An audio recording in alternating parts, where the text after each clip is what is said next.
میرے ساتھ بہت سارے لوگ نا تصویریں کھنچواتے ہیں، حالانکہ میں زیادہ قائل نہیں فوٹو کا، شاید آج تک میں نے ڈیمانڈ نہیں کی کہ میری فوٹو کھینچو، اور ہو سکتا ہے مطلب یہ کوئی کنفرم نہیں، لیکن میری دانش بینش میں ایسا نہیں کہ میں نے کبھی اپنے ہاتھ سے فوٹو بھی کھینچی ہو، مزاج نہیں، طبیعت نہیں، دلچسپی نہیں۔ لیکن میرے گاؤں کا ایک موچی ہے، جوتے گانٹتا ہے، اس شخص نے 4 بیٹیاں بیائی ہیں جوتے گانٹ کے، اور میرے ابا جی بتایا کرتے تھے کہ جن دنوں نا دھیلا چونی جوتا گانٹنے، اب تو جوتے کوئی گنڈواتا ہی نہیں، اب تو گانٹنے کا رواج نہیں، اب تو بچے نئے لیتے ہیں، تو جوتا گانٹنے کے لیے جب اس کو دیتے تھے تو چونی اگر اس کی ہوتی تھی نا تو اس کو کہتے تھے نا روپیہ تو رکھ لے، تو کہتا کیوں رکھوں جی، میری چونیاں تو میں نے چونی لے لی، اور ناراض ہو جاتا تھا۔ 4 بیٹیوں کی شادی کی ہے اس نے، پھر اللہ نے اسے عمرہ بھی کرایا، اور آج بھی وہیں بیٹھا ہے۔ تو میں جب گاؤں جاتا تو میں کہتا ہوں چاچا میں تیرے ساتھ تصویر کھنچوانی ہے، تو مجھے کہتے ہیں پتر میرا تو منہ بھی نہیں تو پیا میرے ساتھ فوٹو، تو میں کہتا ہوں یار تو ایک انسان ہے، تو ایک مثال ہے، جس بندے نے ہاتھ پھیلانے سے نفرت کی ہو، اب تو چندہ ہی چندہ رہ گیا، چندہ ہی چندہ، اس کے علاوہ اللہ معاف کرے کوئی دوسری شے۔ میں گلاسکو میں تھا تو مجھے ایک صاحب کہنے لگے آپ نے کوئی اعلان چلان نہیں کرنا، مدرسہ نہیں ہے؟ میں نے کہا مدرسے بڑے ہیں پر اللہ کا فضل ہے، کیونکہ وہ نبی کریم کے نام کے ہیں تو ہمیں کبھی کمی کوئی نہیں آئی، کبھی نہیں کمزوری آئی، رونے کا مزاج بھی نہیں، وہ چل رہا ہے مدرسہ۔ تو میں نے کہا آپ کیا سمجھتے ہیں جو یہاں آیا ہے وہ چندے لے نہیں آیا ہے؟ کیا مزاج آپ لوگوں نے بنا لیا، اس سے نکلیں۔ وہ بھی کوئی قومیں ہوتی ہیں جو ہر وقت ہاتھ پھیلا کے رکھتی ہیں۔ قرآن مجید نے صحابہ کی تعریف کی، لا یسألون الناس الحافا، وہ لپٹ لپٹ کر سوال نہیں کرتے۔ یہ اصحاب صفا کی بات کی قرآن پاک نے، لپٹ لپٹ کر سوال، خبردار تھوڑے پہ گزارا کرنا سیکھو، عزت کی زندگی جیو گے۔ اور نوجوان بالخصوص یاد رکھیں، اگر وقار سے جینا ہے، سار اٹھا کے جینا ہے اور مطمئن زندگی گزارنی ہے تو پھر اس بات پہ راضی ہو جاؤ جو اللہ نے ہمیں عطا کیا ہے۔ پھر تیرا 5 مرلے کا مکان، اگر تو نے فراڈ کا مکان خریدا ہے نا 6 کنال کا، تو اس سے تیرا 5 مرلے کا وقار والا گھر بڑا شاندار۔ عزت کے ساتھ اگر جینا چاہتے ہو، حاتم تائی سے کسی نے کہا تھا کبھی تو نے اپنے سے بڑا سخی بھی دیکھا ہے؟ حاتم تائی کا نام ہے نا آج تک سخاوت میں، اپنے سے بڑا سخی بھی دیکھا ہے؟ اس نے کہا دیکھا ہے۔ کون سا؟ کہنے لگا میں نے ایک دفعہ اپنے سارے شہر کی دعوت پکائی تو میں چہرے پہ نقاب اوڑھ کے نکلا کہ پتہ کروں کوئی آدمی رہ تو نہیں گیا۔ تو جب میں جنگل میں گیا تو میں نے ایک بابے کو لکڑیاں کاٹتے دیکھا۔ سب لوگ اس زمانے کے جتنے پڑھے لکھے شعراء ادیب سب میں نے بلائے، بابا لکڑیاں کاٹ رہا تھا، توجہ ہے میری بات پر؟ کہتے میں اس کے قریب گیا، چہرے پہ نقاب تھا، میں نے کہا بابا جی آپ کو نہیں پتا آج حاتم تائی کی دعوت ہے؟ کہنے لگا بیٹے پتہ ہے۔ تو میں نے کہا جانا نہیں؟ تو کہتے بابے نے عجیب جواب دیا، کہنے لگا مجھے نا اپنے ہاتھوں کی کمائی کا چسکا لگ گیا۔ کس کا چسکا؟ ہاں آج کل چسکا یہ ہے کہ کسی کو پارٹی کیسے ڈالنی ہے، کیسے مفت کی روٹی کھانی ہے۔ کس کا چسکا لگ گیا؟ اپنے ہاتھوں کی۔ بولیے۔ میرے نا مدرسے میں ایک لائق بچہ پڑھتا ہے، مالدار گھرانے کا تھا، تو تھوڑی سی نا آپ کو پتہ ہے دوران طالب علمی ہمیں بھی بڑے بہانے آتے تھے، تو یہ چیزیں یاد آتی ہیں، تو تھوڑا آگے پیچھے ہوتا تھا۔ مدرسے میں کام ہو رہا تھا تو میں اس کو کھڑکی میں لے کے کھڑا ہو گیا، میں نے کہا بیٹے ایک چیز تجھے دکھانی ہے، جب تیرے سامنے بھنا ہوا گوشت رکھا جاتا ہے تو نخرے کرتا ہے، ادھر بھی آ ایک نظارہ دیکھ۔ مزدور نا سویرے 2 روٹیوں کے بیچ اچار رکھ کے لاتا ہے، اور جب وہ دوپہر کو کھانے لگتا ہے نا میرے بھائی، تو وہ اچار اس کی روٹیوں کو بھی لگ جاتا ہے اور پونے کو بھی لگ جاتا ہے۔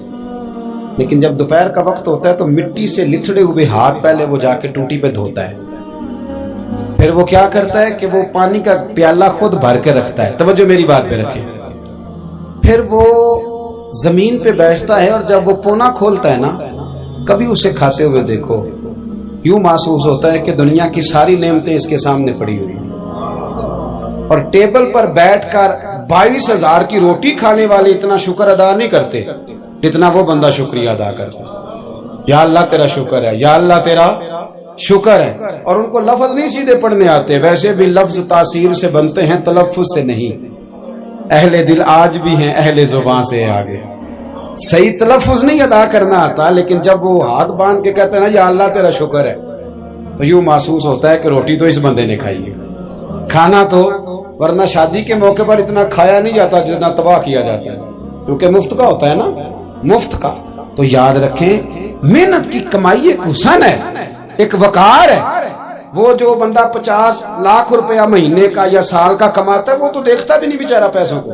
وہ بینک میں آئے اور بینک سے ہی ساری زندگی اپنی دولت دیکھ سکتا، لیکن جو 600 روپیہ دیہاڑی لیتا ہے نا، اس کو جب شام کو ملتی ہے تو 3 دفعہ ہاتھ صاف کرتا ہے اور 3 دفعہ بسم اللہ شریف پڑھتا ہے اور پھر وہ جیب میں ڈالتا ہے. پھر وہ حساب کرتا ہے کہ 50 کہاں لگانے ہیں، 60 کہاں. تو خودداری سے جیو، باوقار رہو گے، باعزت رہو گے. حاتم طائی کہتے ہیں مجھے کہنے لگا کہ مجھے ہاتھوں کی کمائی کا چسکا لگ گیا، اب مفت کے دسترخوان پر مجھے مزہ نہیں آتا. تو کہتے میں تو بس اس کا فدائی ہو گیا. جب میں واپس آنے لگا تو اس نے مجھے آواز دی. میں واپس پلٹا تو کہنے لگا بیٹا آپ بھی دعوت پہ جا رہے ہیں؟ میں نے کہا ہاں. تو اس نے مجھے 5 دینار نکال کے دیے. کہنے لگا یہ لے جاؤ، حاتم طائی کو نہ دینا، وہاں جو آدمی لنگر پکا رہا نا اسے دے دینا. یار بڑے بڑے لوگوں نے روٹی کھانی ہے، چلو میرا بھی حصہ پڑ جائے گا. تو حاتم طائی کہتے ہیں میں گھوڑے سے گر گیا، چہرے سے کپڑا اٹھایا اور میں نے کہا بابا میرے سینے سے لگ، میں تو امیر ہو کے سخی ہوں نا، تو غریب ہو کے بڑا سخی ہے.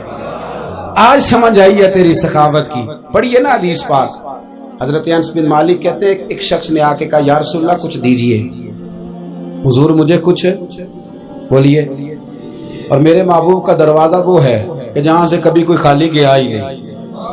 حضور کچھ دیجئے. تو نبی کریم علیہ السلام نے آج الگ بات کر دی، فرمایا تیرے پاس کچھ بھی نہیں؟ اس نے کہا حضور میرے گھر میں ایک پیالہ ہے اور ایک کمبل ہے اوڑھنے کا. اتنا غریب کو بندہ اس وقت بیٹھے محفل میں جس کے گھر میں ایک ہی پیالہ ہو. جو چپ ہے ان کے بارے میں کیا نظریہ اختیار کرو. کوئی ایسا غریب جس کے گھر میں ایک ہی پیالہ ہو، صرف ایک ہی کمبل ہو. لیکن یہاں بیٹھے میرے سمیت ہر تیسرے بندے کو آپ پوچھ لیں کہ حالات کیا ہیں تو کہے گا دعا کرو. بڑی مشکل ہے. اتنا غریب کوئی بندہ موجود ہے، لیکن آپ کسی کو پوچھ لیں وہ کہے گا جی بس دعا کریں. کوئی ایسا پیر مل جائے جو مجھے اللہ دین کا چراغ دے دے تاکہ نوٹ کسی طریقے آ جائے. اور وہ نعت خاں جو کہتا ہے کہ کون دیتا ہے دینے کو منہ چاہیے، دینے والا ہے سچا، وہ بھی کہتا ہے پہلے 25,000 دو. کوئی تو سٹیج پہ تو کہہ رہا تھا حضور دیتے ہیں، اور یہاں جب تک تیرے اکاؤنٹ میں نہ جائیں تیرا کام ہی نہیں چلتا. عجیب تماشا ہے نا. ایک صاحب نے بڑی دور سے مجھے فون کیا، کہنے لگے ٹائم دے دیں. میں نے کہا جی میں آ جاؤں گا، فارغ ہوتا ہوں تو آ جایا کرتا ہوں، مسئلہ نہیں ہے، ہم اتنے بڑے لوگ ہی نہیں، آ جائیں گے.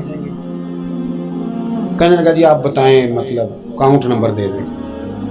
میں نے کہا یار آپ نے غلط جگہ فون کر لیا، میں نے تو بتایا کہ وہ تو بڑے لوگ ہوتے ہیں، تو ہمیں پتہ ہے اپنی حیثیت کا، انشاءاللہ حاضر ہو جائیں گے، آپ سے بات ہوگی. کہنے لگے نہیں آپ کو تو کچھ بتانا ہی پڑے گا، کچھ بتائیں کچھ بتائیں. میں نے کہا کچھ بھی نہیں، میں انشاءاللہ حاضر ہوں گا. اللہ نے مجھے توفیق دی ہے، میں شام کو بڑی زبردست کھانا اپنے بچوں میں اچھا بیٹھ کے کھاتا ہوں. ایک گاڑی ہے جس پہ سفر کرتا ہوں، اگرچہ مکان میرا 2 کمروں کا ہے، پر کبھی اللہ تعالیٰ نے میرے دل میں یہ تمنا پیدا نہیں کی کہ کوئی بہت بڑا ہو تو گزارا صحیح ہو. میں بڑی اطمینان بخش زندگی گزارتا ہوں، تو میں آ جاؤں گا. کہنے لگے نہیں تہاڈی مہربانی کچھ دسو. میں کہا 3 کروڑ روپیہ دے چل. کتنا جی؟ اللہ جانتا ہے ہنسانے کے لیے بات نہیں کر رہا، اور مسجد میں اونچا ہنسے بھی نہ.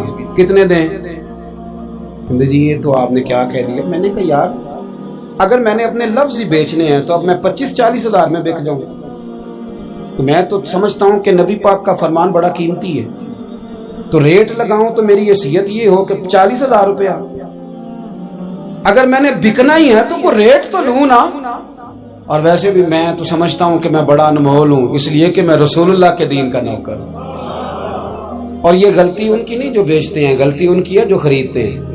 آپ لوگوں نے مارکیٹیں بنائی ہیں، آپ مارکیٹیں نہ بناتے تو کبھی مارکیٹوں میں اس طرح کی چیزیں بکنے کہ ہم نے ظلم کیا ہے، ہم نے زیادتی کی ہے، ہم نے یہ ماحول بنایا ہے. بہرحال بات دور نہ نکل جائے، واپس آتا ہوں. نبی کریم صلی اللہ علیہ وسلم نے فرمایا تیرے پاس کچھ نہیں، ایک کمبل ہے اور ایک. حضور نے فرمایا لے کے آ. یہ سرکار کا فرمان سیاستہ سے عرض کر رہا ہوں. اگرچہ امام جلال الدین سیوطی نے تفسیر در منصور میں تفصیل کے ساتھ اس روایت کو کئی طرق سے بیان کہا. ایک کمبل، یارو سوچو، ایک کمبل جس بندے کے پاس ہو، ایک پیالہ، اس سے بھی کوئی غریب ہوگا. حضور نے منگا لیا اور بولی لگا دی، کون خریدے گا؟ ایک شخص نے کہا 1 دینار، ایک نے کہا 2. حضور نے 2 دینار میں بیچ دیا. وہ بولا نہیں کہ حضور 2 ہی تو چیزیں تھی، وہ بھی بیچ دی آپ نے. اللہ کے رسول نے فرمایا 1 دینار کا کھانا لے جاؤ اور 1 دینار کا کلاڑا خرید کے لاؤ. وہ لائے. حضرت انس کہتے ہیں بندہ بڑے نصیبوں والا تھا. وہ جب کلاڑا خرید کے لایا تو اس میں دستہ میرے نبی نے دستے مبارک سے لگایا، حضور نے دستہ لگایا اور فرمایا یہ لے جنگل میں جا. مسلمانوں، یہ میرے رسول اللہ کی تعلیم ہے. نوجوانوں غور کرو، اگر معاشرے کو سنوارنا ہے تو اس چیز پر محنت کرو. فرمایا یہ کلاڑا پکڑ، رسی پکڑ، جنگل میں جا، لکڑیاں کاٹ کے لا، کھا بھی اور کھلا بھی، پہن بھی اور پہنا بھی. جا. حضور نے فرمایا 15 دن مجھے نظر نہ آنا، جا کام کر. جا کے محنت کرنا اہل اسلام کا شیوا ہے. آج پوری دنیا میں ہمارا کشکول مشہور ہے، دھوکہ معروف ہے. لوگ کہتے ہیں کہ انہوں نے ایسے ہم نے طریقے غیروں سے پیسے نکالنے کے اختیار کیے، ایسے طریقے کہ کبھی سنے تو شرم سے سر جھک جاتا. یہ معیار ہوتا ہے اعلیٰ قوموں کا کہ وہ چندوں پہ زندگی گزاریں، وہ مانگ کر کے کھائیں. یہ معیار ہوتا ہے. کسی کونے پہ بریک لگتی ہے تو آپ دیکھیں مانگنے والے کتنے زور و شور سے آتے ہیں. خدا را محنت کی عادت. وہ صحابی چلے گئے، 15 دن کے بعد آئے. یہ لفظ امام سیوطی نے لکھے. 15 دنوں کے بعد آئے تو حضور نے فرمایا تیرا حال کیا ہے؟ حضرت انس کہتے ہیں مجھے بھی تجسس تھا کہ پتہ تو چلے. تو وہ مسکرائے، عرض کرنے لگے یا رسول اللہ پہلے 1 پیالہ تھا، اب سارے گھر کے برتن بن گئے. یا رسول اللہ برکت آپ کی ہے، پہلے 1 کمبل تھا، اب سارے گھر کے بستر بن گئے. اور امام سیوطی کہتے ہیں انہوں نے جیب میں ہاتھ ڈالا تو 10 دینار نکالے. عرض کی حضور رکھ لے، میں اصحاب صفا کے لنگر میں حصہ ڈالنے آیا ہوں، یہ قبول کر لے مجھ سے. مہربانی فرمائیں، مہربانی. خودداری سے جیے اور تھوڑے پہ گزارا کریں.